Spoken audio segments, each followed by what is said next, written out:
Hello everyone, this lecture is all about B vitamins and the common metabolic pathway. And of course, the learning focus is for you to be familiarized with the involvement of the B vitamins have in the common metabolic pathway. So structurally, modified B vitamins function as coenzymes and metabolic pathways. So we will be summarizing the overall function of B vitamins through this diagram here.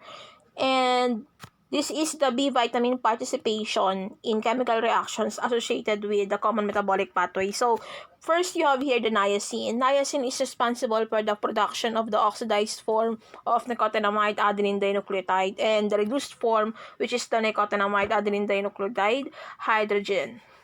And then riboflavin is responsible for the production of the oxidized flavin adenine dinucleotide and the reduced flavin adenine dinucleotide dihydrogen and the flavin mononucleotide.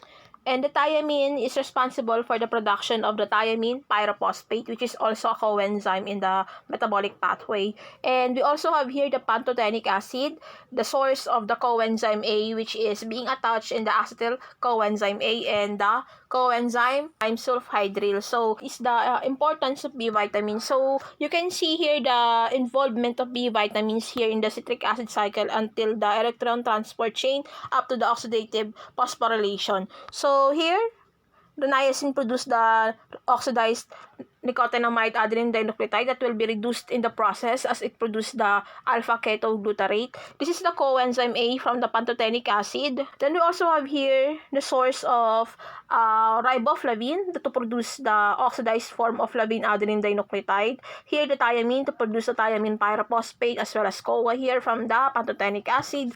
And here as well an NAD plus that will produce in the regeneration of oxaloacetate. And here, the riboflavin that will produce the oxidized form of flavin adenine dinucleotide. So, the oxidized form here of the coenzymes will later be transformed into the reduced form. So, the NAD plus will become the reduced form of NADH.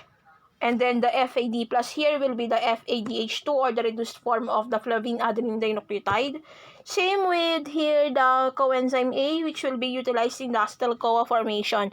And as you can see here, the reduced form of this oxidized form from the B vitamins undergoes the electron transport chain to produce the ATP. Without this B vitamins here, the human body would be unable to utilize carbohydrates, fats, and proteins as source of energy. So, additionally, the fuel for the citric acid cycle acetyl-CoA would be unavailable since it contains a B vitamin, which is the pantothenic acid, this one. So, that is the involvement of B vitamins and the importance of B vitamins in the common metabolic pathway.